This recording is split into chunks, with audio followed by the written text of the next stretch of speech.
Hey Brian.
Hey Brian.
Hello, everyone. Can you all hear me? Yes. Yeah. Yep. Okay. Okay. Is Brian there?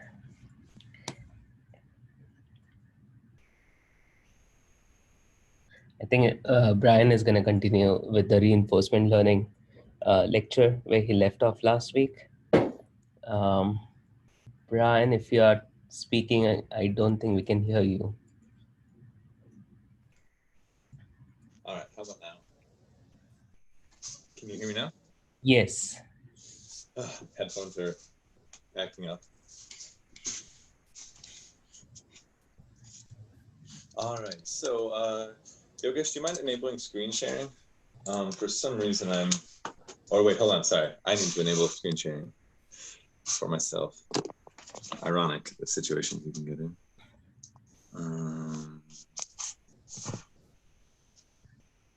Meeting settings.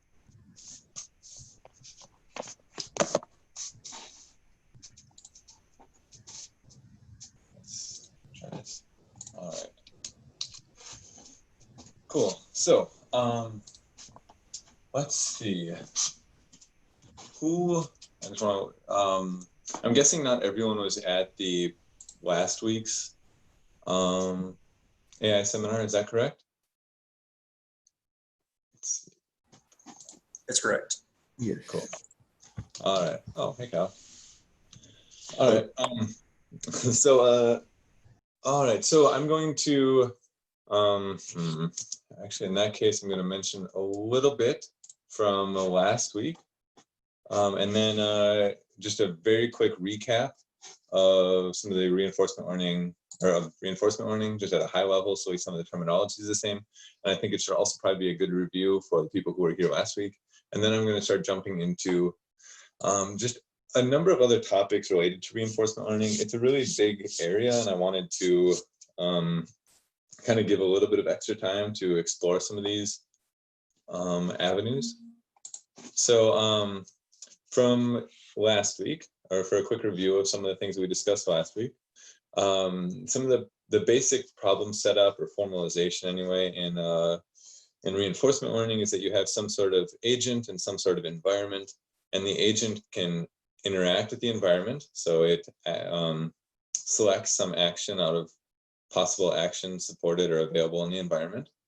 And then it receives a new state of the environment along with a reward. The reward is a scalar, so it can be really negative or really large and positive.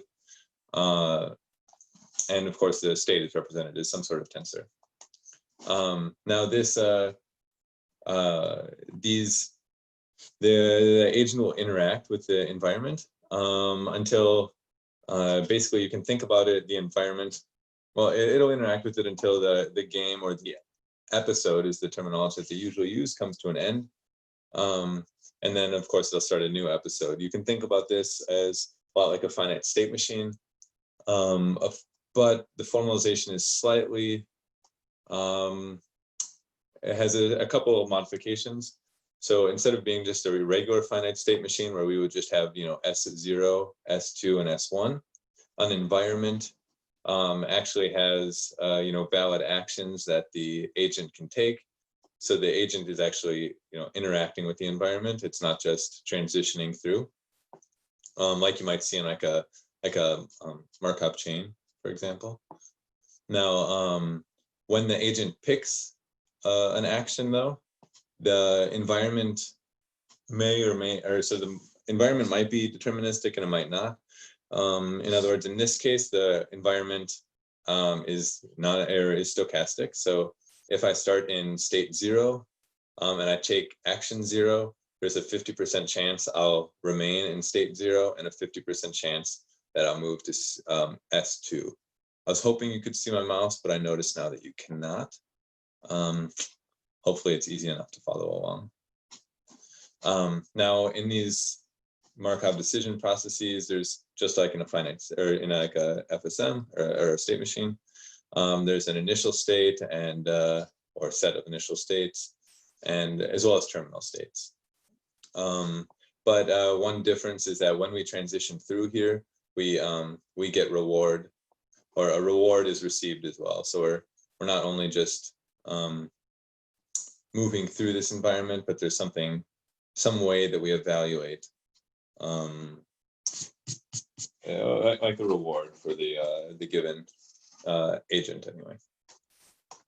All right. We also talked about value and queue functions briefly.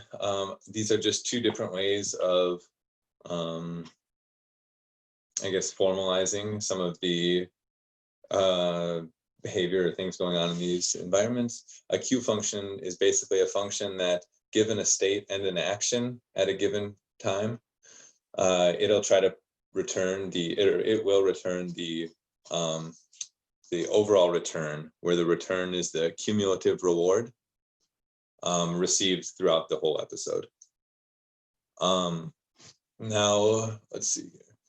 So one other thing that we saw when we got into the example before, but I haven't explicitly mentioned yet here, is usually in these reinforcement learning setting, we have what they call a discount factor, which basically just means that you could view it almost like how impatient, I guess, your agent is. In other words, it's a value that you use to decrease. It's a number between 0 and 1, and you use it to discount or to decrease the reward received in the future. So you still would receive the same reward, but when you're trying to predict like how much return you want overall, you would basically prioritize early reward rather than later. So you want to which makes a lot of sense. It's pretty intuitive in the sense that a lot of times when you're playing these games out further, the further you're reasoning from your current state, there is certainly going to be a bit of uncertainty and stuff as well. So there is a little bit of I guess intuition around why this could be useful. But anyway, then a value function is basically, given a state, return the expected reward from the state. If you've done things like minimax, this should be pretty similar, or this should seem similar. It's not the same, because when you're doing things like minimax or negamax, in other words, some of these kind of classical turn AI that's used when you're just like kind of playing out like a game tree in a deterministic environment. So like if you think of like chess or checkers, if I move this piece to wherever, then I can see the moves that my enemy could make, and I can kind of reason forward like that. And that's an approach that's commonly used in like minimax. But of course, if you're not reasoning to the end of the game, you need to have some way to evaluate each state. This is similar in the sense that you're trying to evaluate each state, except unlike in minimax, here we're explicitly trying to return this the return or the cumulative reward received from that state. So we're just trying to say, given our current policy, if we played out from here, what would we expect our return to be? All right. Okay, so are there any questions at this point before I jump over into some of the newer slides for today? Yeah, this is all right. All right. If not, I'll jump into today's slide. So basically, I wanted to open it up a little bit more to discuss some other relevant topics in reinforcement learning. Given time, I might also demonstrate how you can use something like RLlib, or we can go through the examples from last week, whatever people prefer. Last week's example was implementing the algorithm itself from scratch, whereas RLlib contains a lot of implementations for you. So it's a little bit more just plug and play, I guess. So and I'm also going to talk a little bit about imitation learning. Of course, everything's time permitting. Okay, so I had a list of topics at the end of last session, and I wanted to bring some of them up again, just because I think that there are valuable topics and important considerations in reinforcement learning. One, I should have probably switched the order here. If we look at the second bullet here, I talked about deterministic versus stochastic environments. So I mentioned this before, and this is something that you might see when you start getting into reinforcement learning more, or start trying to reason about the behavior of specific algorithms and things like that. this should be somewhat familiar, or I mean, deterministic environments, as you expect, are deterministic. In other words, if you play the same sequence of actions from the beginning, you'll end up in the same state, whereas a stochastic environment, they means that, like we saw in the MDP or Markov decision process figure, there's a likelihood that given the same actions, you could still end up in different states. A lot of these reinforcement learning algorithms are considering this are a stochastic case, though there are some papers that have explored environments that are deterministic, and I think I mentioned one of these last week, where I think it was from the Microsoft group, maybe Maluba, out of Montreal, and they got the highest possible score in Miss Pac-Man. And they did so by using reinforcement learning, but once they beat a level or like a one round and got a perfect score on it, then they just saved those actions, because since the environment was deterministic, they could just replay those actions and expect the same results. Now, the interesting thing there, I guess, in this case is, and that was an example where they're using reinforcement learning almost like an intelligent search. And then once they find their solution, then they just memorize it. This is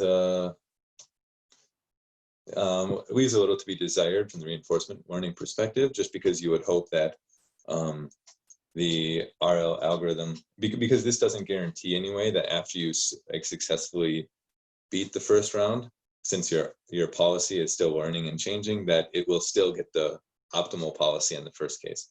Does that make sense? So you win the first round or second round or third round, and then since you're learning the whole time, you could find a policy that's good on the third or fourth, but not as good on the first, or odd things like that could happen.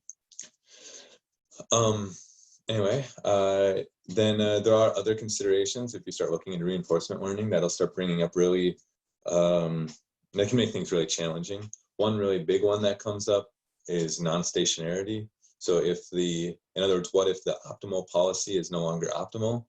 So I find something that's good, but the behavior of the underlying thing that we're trying to model is changing. This comes up, I think, a bit, or so this will come up a bit more if you're looking at something that's like targeting end users. Like I know I've heard examples of this with, okay, as just kind of an off-the-cuff example. Suppose I made a web service that was that people would, and a mobile app where people would take a picture and they'd send it to my web service, and then it would like classify the image as, I don't know, cat, dog, or whatever. Even in this simple case, you can imagine that although the labels for cat and dog and such are not changing, it's certainly still possible that our model would degrade over time due to the resolution of the cameras, for example, on the phone. So people might start sending larger and larger, or the images might be higher and higher resolution. And then you could certainly run into issues depending upon how you're doing things like downsampling. Like these could get more pixelated and things like that. But anyway, so even in that simple case where the underlying data set doesn't necessarily seem non-stationary, there are sometimes these other considerations that can kind of surprise you. Then another common thing that comes up is exploration versus exploitation trade-off. In other words, when you're playing some sort of game or some sort of environment, there's a trade-off between trying to search for the optimal policy and trying to exploit what you already believe to be optimal policy. In other words, I used an example last week of a game where I was training some where I was training these like horse infantry in this old like real-time strategy game to fight some like cavalry or swordsmen. And the first thing that they learned was that if they ran in and tried to attack the enemies, they would just lose horribly. So then they learned to just retreat. Now retreating didn't win, but at least they weren't losing. So you could see here that like this retreating and not trying to search for this optimal, like maybe more sophisticated strategy, is an area where we would really want to try to encourage more exploration, because right then that policy was learning to exploit it's or it was just trying to exploit what it had learned so far rather than explore more granular policies or more granular behavior that would that would be more effective. Does that make sense? All right. Another topic is whether when you're considering these algorithms, you might notice I'm talking about on policy versus off policy. On policy, I mean, as I wrote here, means that you need to train on data that's collected from our policy to improve. Now, if we remember back to like the Q functions, like the Q function, for example, if we're doing any variant of Q learning, what we're essentially, as the name suggests, trying to do is we're trying to learn a Q function, because if we were able to say, given a state and every possible, and an action, what is our overall return going to be? If we knew that Q function, then we could simply just try all the actions and then just take the one that returned the highest like expected return. Now, that Q function, though, since it's trying to reason about the overall return, it is implicitly kind of, and you'll actually sometimes see this written explicitly where they'll put a little pi in the superscript on the Q function. In other words, the Q function makes assumptions that you're going to still behave according to this policy in the future. Obviously, I could just take whatever action and then just do terribly later. Does this make sense? It's so much harder to gauge feedback here, but anyway. So in the case of like a Q function, since it all determined, or since it's trying to reason about how this policy or what the return this policy would get would be in the future, it requires it's an on policy algorithm, or requires on policy data. So in other words, we require data that's collected from our policy. Now, it's certainly really appealing if you can find an off policy algorithm, because off policy approaches are able to use data collected from other policies or agents or users.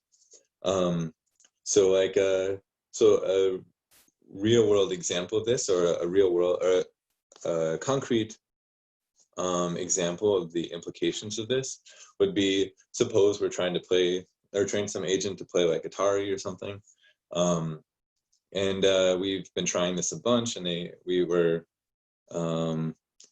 or we have a bunch of people who have played as well. It's pretty easy once you've been working in an environment for a while to start collecting a large amount of data. However, if you're doing something like Q learning, this data doesn't help you that much, because it's an on policy algorithm. So the data that we are collecting, the previously collected data is no use. So if we could find, so if there's an off policy approach that's feasible, of course, that's preferred. All right. Other questions would be like, when you're thinking about reinforcement learning and trying to explore or add it to an environment, would be like, what if actions in my environment don't impact subsequent decisions? An example of this might be like a recommender system or recommendation system. So in a recommendation system, we might have like people visiting a site. We would have state information if we've collected like cookies, or maybe have a profile of this person that we've built up through one approach or another.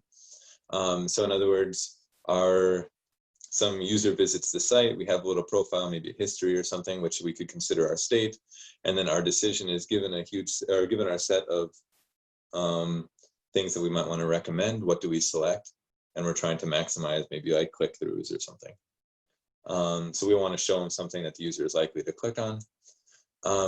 This would be a setting where one action doesn't impact subsequent actions, because different users are coming and passing through the system. So it's not like I suggest one thing and then have this other, and then have this kind of, again, sequential back and forth. In this case, if you don't have the sequential nature, if there's no like sequential decision making required, then something like a multi-armed bandit is more suited for the task. Multi-armed bandits are basically trying to solve the task of, if you imagine like a slot machine, for some reason they call those the arms that you pull, bandits somewhere. Anyway, and you have a bunch of options that you want to pick from, and you want to try to find the one that has the highest likelihood of paying out. This is basically the multi-armed bandit scenario, or essentially this it's really this like reinforcement learning scenario where you don't have sequential decision making, but just a single one.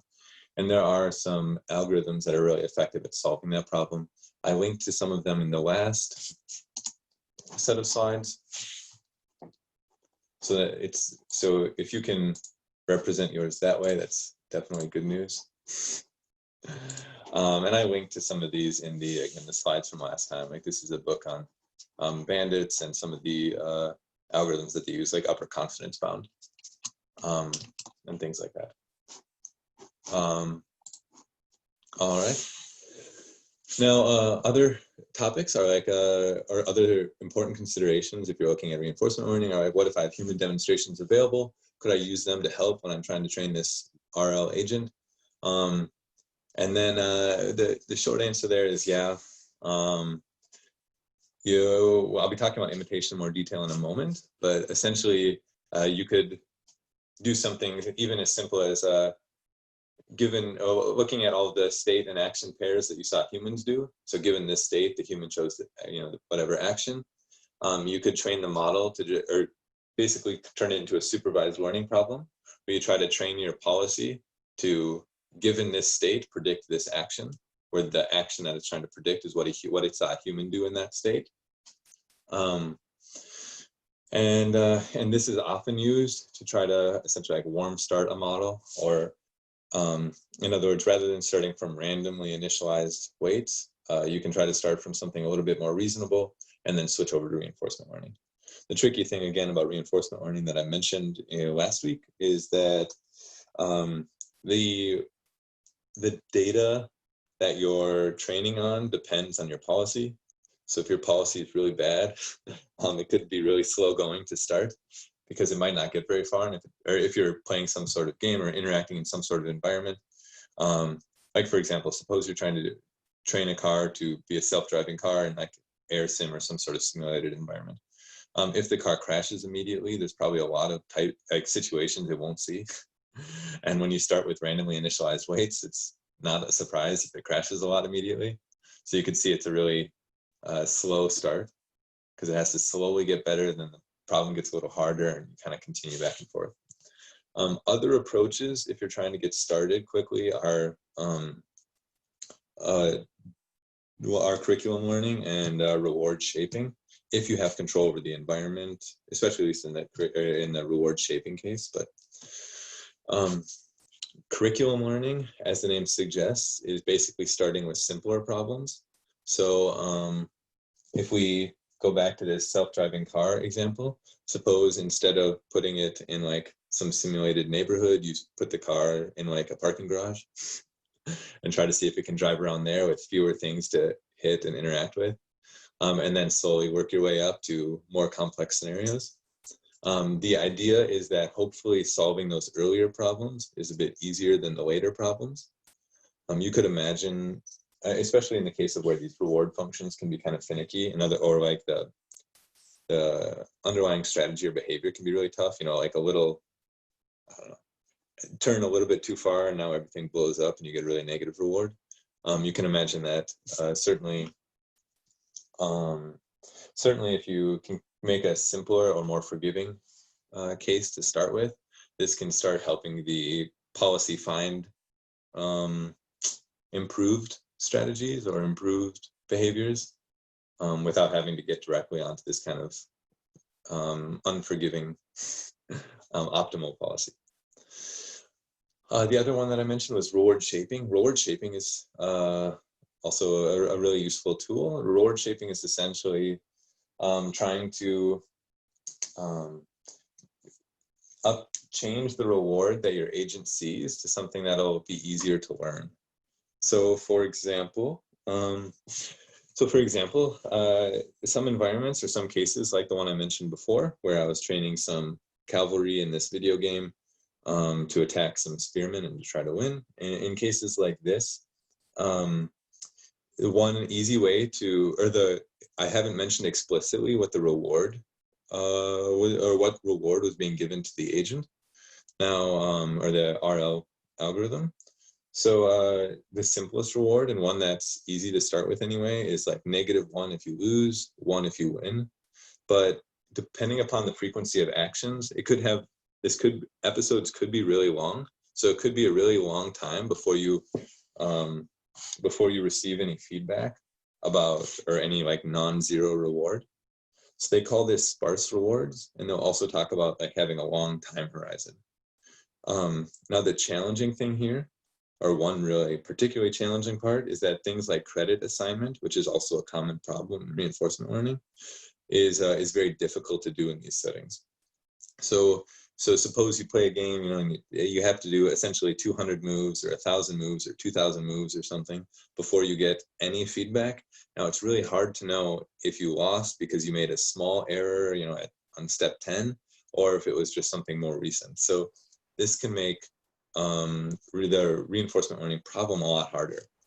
So one approach to try to fix this, or to try to not really fix this, but to help the RL algorithms learn an optimal policy more quickly, or at least a more effective policy more quickly, is to do what they call reward shaping, where you basically encode or try to make the reward function denser so they get feedback in the process based on something that's hopefully helpful, or something that's hopefully indicative of whether or not it's going to be successful or fail at the end.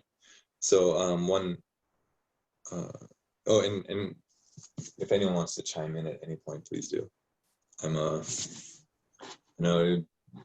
this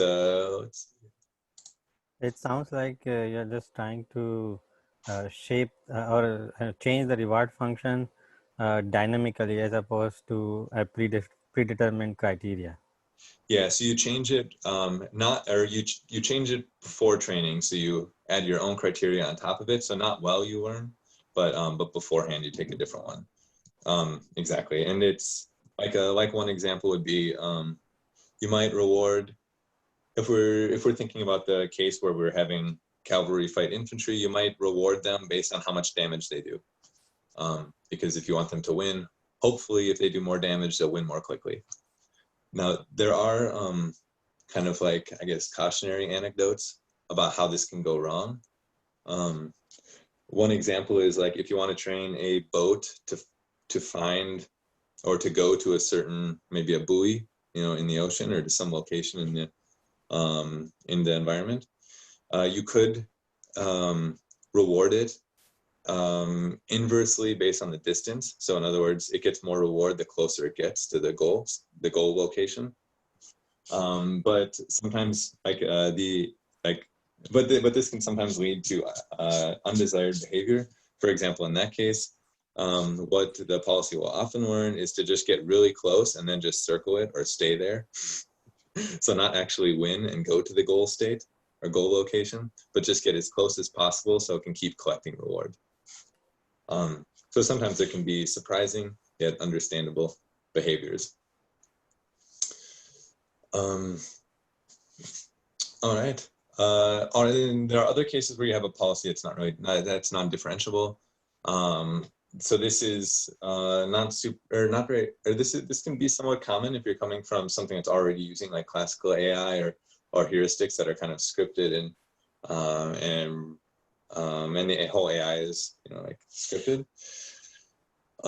In this case, if your policy is non-differentiable, sometimes you can still do things just to kind of make an iterative small step towards reinforcement learning without taking the big plunge, where you do something like try to find magic numbers or not really tested things in the code, and see if you can optimize using those. And there are techniques.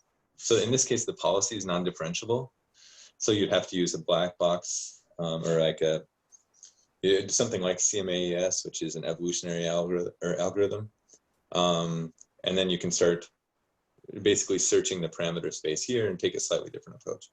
I still include it here because if you're trying to iteratively go from like a scripted AI or some existing thing that seems to do reasonably well, but you can't really improve very much, because the code got pretty complex and it's not clear how to make it a little bit better, or much better anyway. You can often find parameters or there are a couple steps you can take. One would be finding parameters in that policy itself, or that scripted AI that you can that you can optimize using something like CMAES, and that'll scale nicely horizontally, and then you'll hopefully be able to find better values for those. And then, but then you can also then start using that to provide demonstrations where you can start doing something like imitation learning, like I mentioned before, where if you have human demonstrations, I mentioned that if you have human demonstrations, you might want to train from those, at least to start, where I said warm start, where is it? Here we go. On a warm start the model using imitation learning. So you can do something like, given an existing scripted AI, let's see how much extra performance we can squeak out of it using something like CMAES, these, again, black box optimization techniques. And then once I've squeaked out, or like tried to improve it as much as I possibly can without changing the policy representation, in other words, without changing it from actually being code to a neural network, then you could start saying, well, now can I use this optimized scripted AI to generate demonstrations that I can then try to train a model to try to imitate. And then once you start training the model to try to imitate it, then you can hopefully get a model that has a reasonable, that has a similar performance, but a better representation. In other words, a representation that you can actually optimize further. Whereas like if it's scripted, there are certainly limitations to how much you can actually improve it. And then you could do reinforcement learning on top of that. All right, so I'm gonna, are there any questions at this point? All right, I realize that this is a lot of me just kind of talking at you guys, so I hope it's informative. It's really tough because there are a lot of topics in reinforcement learning, and I'm trying to just kind of give a little bit of a breadth or a taste of considerations that are really relevant when you start getting into this space, especially if you want to just work with reinforcement learning. Because of course, sometimes just jumping into trying to train an agent using reinforcement learning completely end-to-end from scratch as a first step can be pretty tough. All right, so I'm going to skip this cart poll example for now and circle back, time permitting, and I'm going to talk a little bit more about imitation learning. So imitation learning, I have just a couple of slides on it, so I won't spend a huge amount of time here. But basically, as the name suggests, when in the imitation learning setting, we have a model, or we have examples or demonstrations of something like an expert interacting in an environment, and we just want to try to imitate this expert. So in this setting, we don't have a reward function. And there are actually a number of different approaches that you can take here. The most straightforward is one that I had already mentioned previously, where you can just convert the reinforcement learning problem into a supervised learning problem. They usually call this behavior cloning. In other words, we have state, action, next state, and reward data, or sorry, not reward, state, action, state, action, next state data from all of these humans who played that game, or experts anyway, who played the game. This expert, of course, could be a scripted AI that you're trying to copy. And basically you just throw out the next state information, and given a state, try to predict the action. And that's exactly the behavior cloning approach. One problem that this has is that you can get kind of compounding error. So if you imagine the self-driving case and you're trying to round a corner, you can imagine that if you're off by like, I don't know, 5 or 10%, and this is every decision, you can imagine that you'll start to stray from the expert path when the expert was driving. And one big problem with behavior cloning and challenge with behavior cloning comes back to what I said before about reinforcement learning and the relationship between your policy and the data you see. Again, this is something very different from the supervised learning setting, where we have a fixed data set, or even the unsupervised learning case most of the time. But basically we have some data set that is, usually you have some data set that's independent of your model. But in the reinforcement learning case, our accuracy and our ability to predict on the initial data set directly impacts the data we see in the future. I guess at a high level, you can just, I guess, anecdotally say that if you never see the expert have to correct from a mistake, you you certainly won't be very optimistic in hoping that your agent will learn how to correct a mistake. So small mistakes start showing you states that you never saw the expert get in because the expert didn't make your mistake. One approach to like mitigate these types of errors are like algorithms like Dagger, where you basically just try to where you mitigate this, or you assume that you can ask the expert for labels, or like what would the expert do in these cases, and if that's true, then you can then after you do something like behavior cloning and you run your policy in some sort of setting, you can always ask the expert when you see a state what the expert would do and train using that. So in other words, Dagger stands for data set aggregation, or it's a combination of those two words. So basically you just keep aggregating data or basically adding to your data set, your initial data set, with the states that your policy has seen, where you're getting the ground truth labels of what the expert would do from the expert on this increased data set. And then there are also a lot of other approaches with imitation learning that are trying to make it more sample efficient. There are things like SAIL, or state aware imitation learning, where they try to update the loss function to try to consider the next state that you get into. So in other words, if you take a different action but get to the same state, you won't be penalized as much as if you took a different action or a slightly different action and got to a completely different state, or things like that. So it as the name suggests, it tries to take the next state into consideration. There's also a whole field or whole like little area or category within reinforcement learning where you basically just try to learn the reward function. So you assume that the expert demonstrations had some idea, we're also trying to maximize some reward, but you don't know what the reward function is.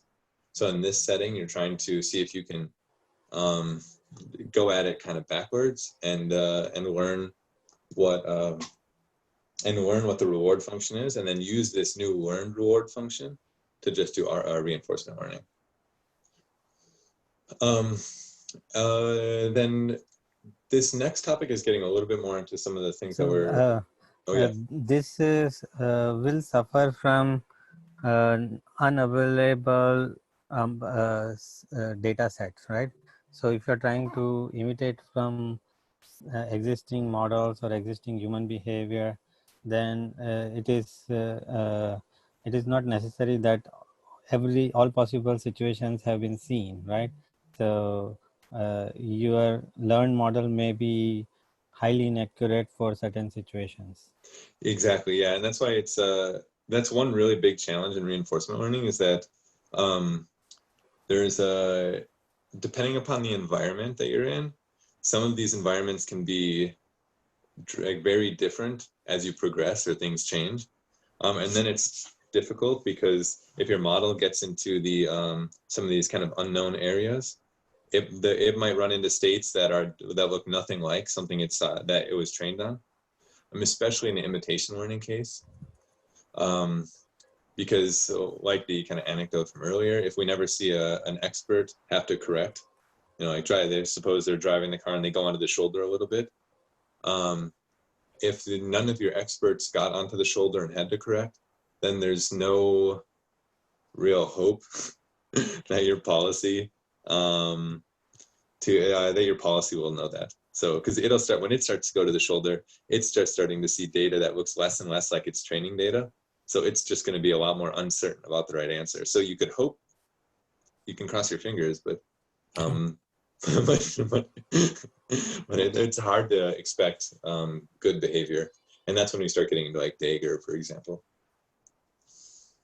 There are, let's see, yeah, so it's, this last bullet point that I mentioned here is getting closer to some of the types of things that I was running into when I was at Microsoft Research, where it's like, what do you do if you don't have actions available in the demonstrations? There are also, of course, GANs are going to be coming up later, I believe, in one of these later AI seminars. So I might actually mention an adversarial approach to imitation learning. What's it called? Okay, I'm gonna have to think a little bit more. I'm blanking on the name of the algorithm, but there are approaches where they've done things like in the GAN or generative adversarial networks, or the adversarial scenario. Essentially, you have two models that you're training, one which is the discriminator and one which is the generator. Now, the discriminator is trying to predict, or trying to be able to discriminate between actual data and generated data. And then the generator, of course, is trying to generate realistic data. So then you just train them on each other. So the generator is being trained based on whether or not it was able to fool the discriminator. The discriminator is being trained just on how accurate it is at differentiating between real data and generated data. In this setting, I know this has also been applied to imitation learning. My goodness, this is bothering me that I can't remember the name of the paper. Anyway, yeah, I'll Google it.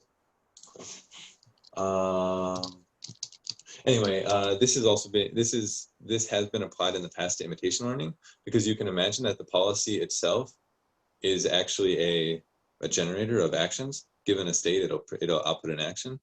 And if you already have demonstrations, now you can try to train a discriminator to just be able to tell the difference between these two, and then you can use this to try to train your policy to better fool this discriminator.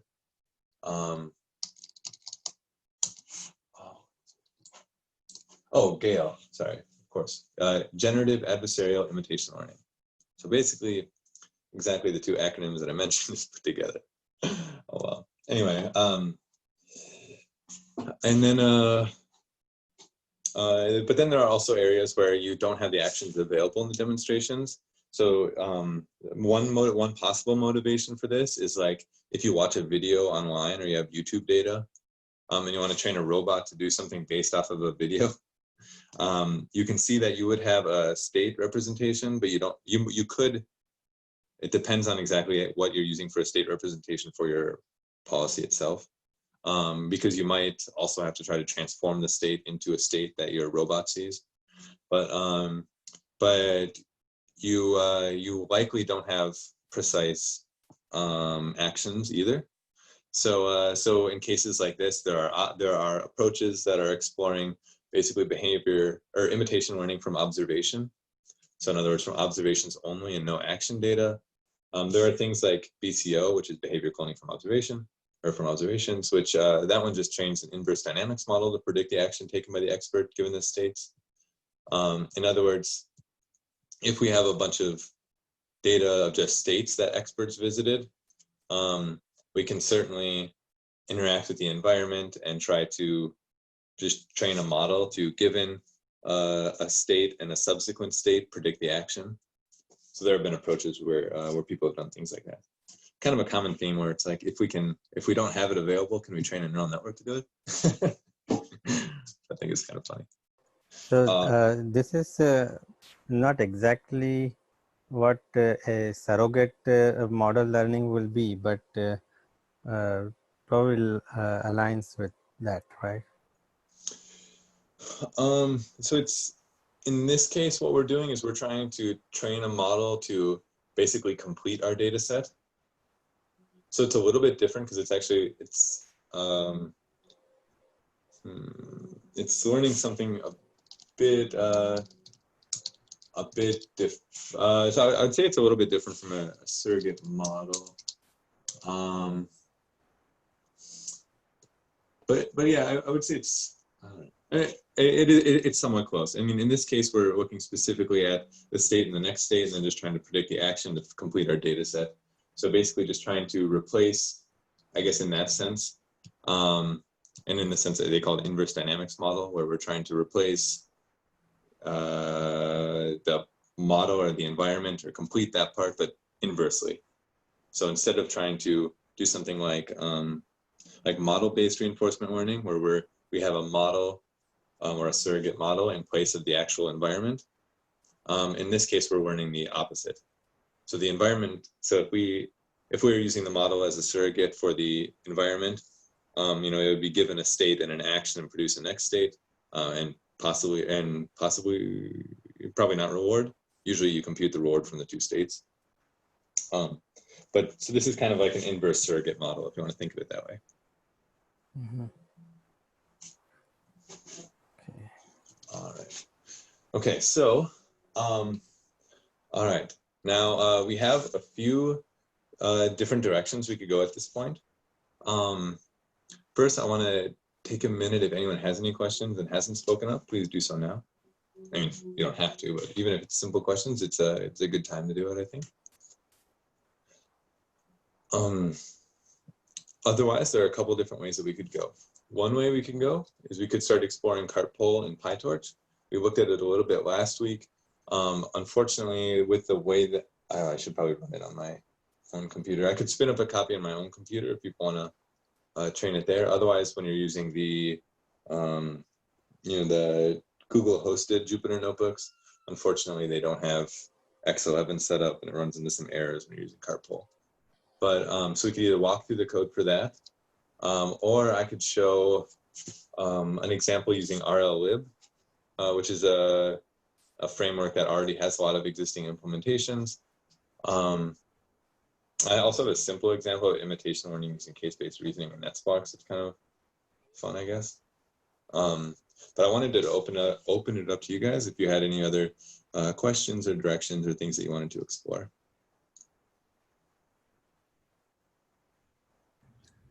One thing that I had was like, there are different frameworks like OpenAI Gym and things, right? So what, so for what purposes one would use a framework like RLlib compared to like OpenAI Gym or something like that? Sure. So OpenAI Gym actually is essentially like the standard API for environments. So in other words, RLlib and OpenAI Gym aren't in competition. RLlib usually expects the environments to have an OpenAI Gym API. So let's actually hop over to, let's see, let's look at. I'll show an example using both of those actually. Here we go. Okay, so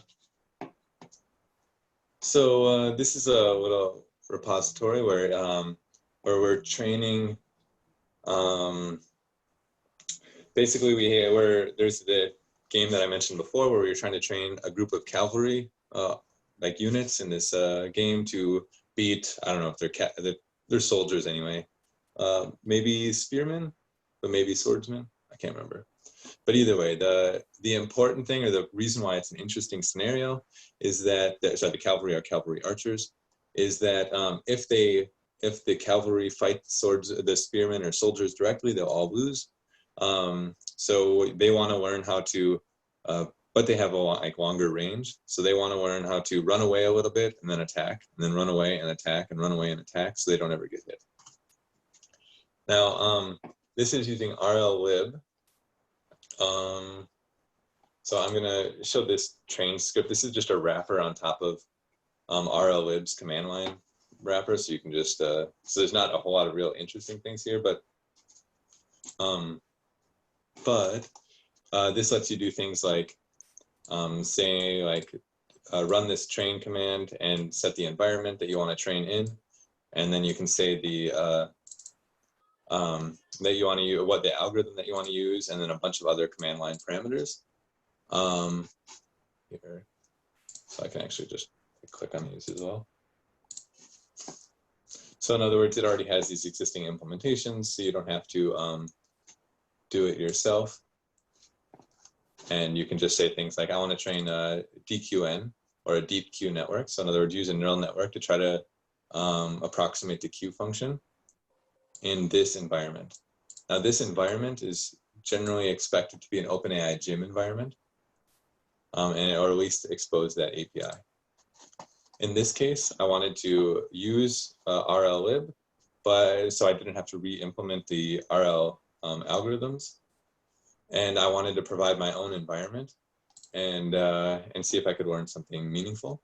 So we have this this cavalry versus infantry environment.py function, or module, which essentially takes care of some of these, which basically wraps the game in an OpenAI Gym API, or OpenAI with it, or provides an OpenAI Gym API to it, basically. So you can see it inherits from OpenAI Gym. The important parts here, I know we talked about this a little last week, but not as much this week. So every environment needs to have an action space, or a set of actions that you can take, and an observation or state space. So basically this tells you that there are only 2 actions it can pick. And for this simple example, this is a really simple one. You can train it actually pretty quickly. This one means it only has an action space of size 2. The actions are attack or retreat. The observation space is a bunch of values between, it's just a single number between 0 and 1. And so in other words, it's a tensor with values between 0 and 1, and the shape is just 1, so it's a scalar. And then basically, given these two values here, or these two, given that we've defined an action and state space for it, then we only need to have basically some of these defined functions, like reset and step, and then it has to return like the state of the game, the reward, and whether or not the episode is terminated. And RLlib lets you add additional information as well, which we just don't really have anything there.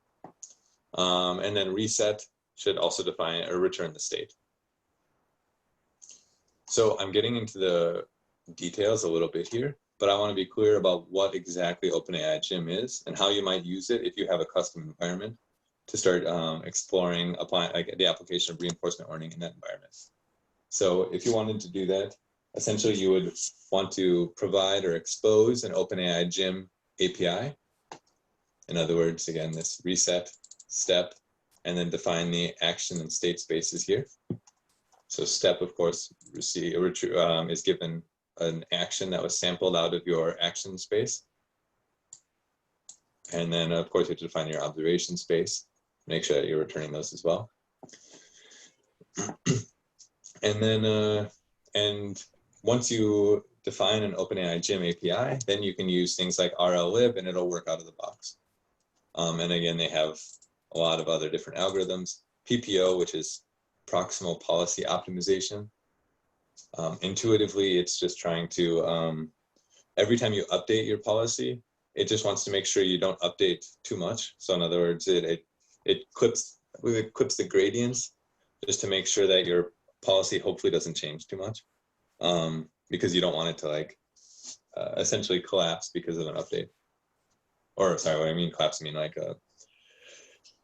again, the policy itself is directly tied to the data that you collect. So if you so sometimes subtle changes to the policy can have drastic changes on the overall training, just because if the performance takes too much of a hit or something, because they can be very sensitive depending upon the exact environment and the reward that you're using, and of course the relationship between or the environment, the reward, the episode duration, and the impact that subtle changes in the policy can sometimes have on that.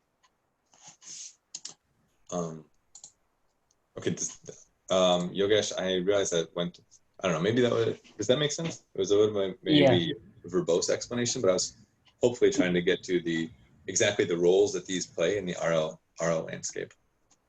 Yeah, so the RLlib basically has implementations for the different reinforcement learning algorithms, and the OpenAI Gym is kind of a simulation environment. Exactly. Yep. Like a simulation environment. It's more like an API for these environments. Mm-hmm. So as long as you expose that API, then you should be able to work out of the box with things like even Garage, which I haven't used much, and that's why I didn't mention it. But Garage is another one. They'll probably say that they support OpenAI Gym. Here we go. All components use the popular Gym interface for RL environments. So if you didn't want to implement them by hand, you could just grab this one. and this would be like a competitive alternative to RLlib, but of course still using the OpenAI gem. There are other ones like TF Force maybe.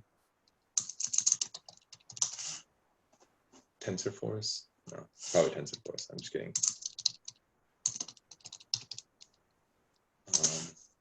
There we go. So there are other alternatives like TensorForce and things like this, as well as baselines. And there are a bunch of other ones. But again, the common thing that you'll see is that most of the time, like, they should almost all use the OpenAI Gym API. I would have pretty big questions if they didn't support it.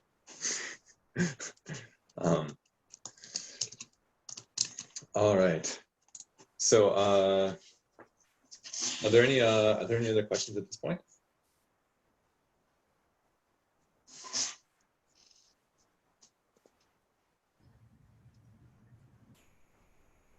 Would you be doing any like a walkthrough of one example end to end? So I can do it so I could show one. The question I have, one question would be, do you want to do it from? We could use one of the from scratch examples, and walking through this, which I did. Like I talked through it. I really have to just download it and run it locally. And I could run this end to end if people are interested. Otherwise, did I not commit it? Oops, sorry guys. Otherwise, I could also show an example using RLlib. Do people have a preference?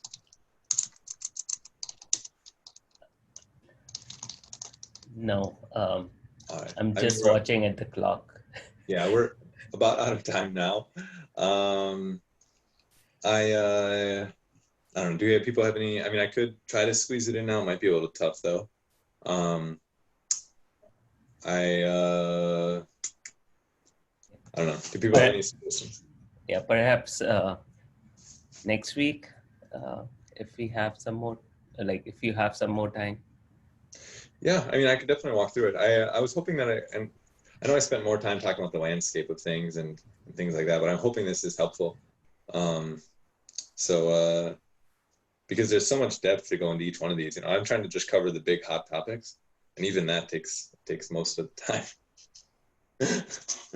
Yeah, it takes almost all the time. Cool. All right, thank you. Yeah, no problem. If there are no other questions, I'm gonna hop off. But so I guess this is the last call for questions. All right. Thank you. Yeah, no problem. Thank you. Yeah, no problem. See you later, guys. Bye. Hopefully you enjoyed it.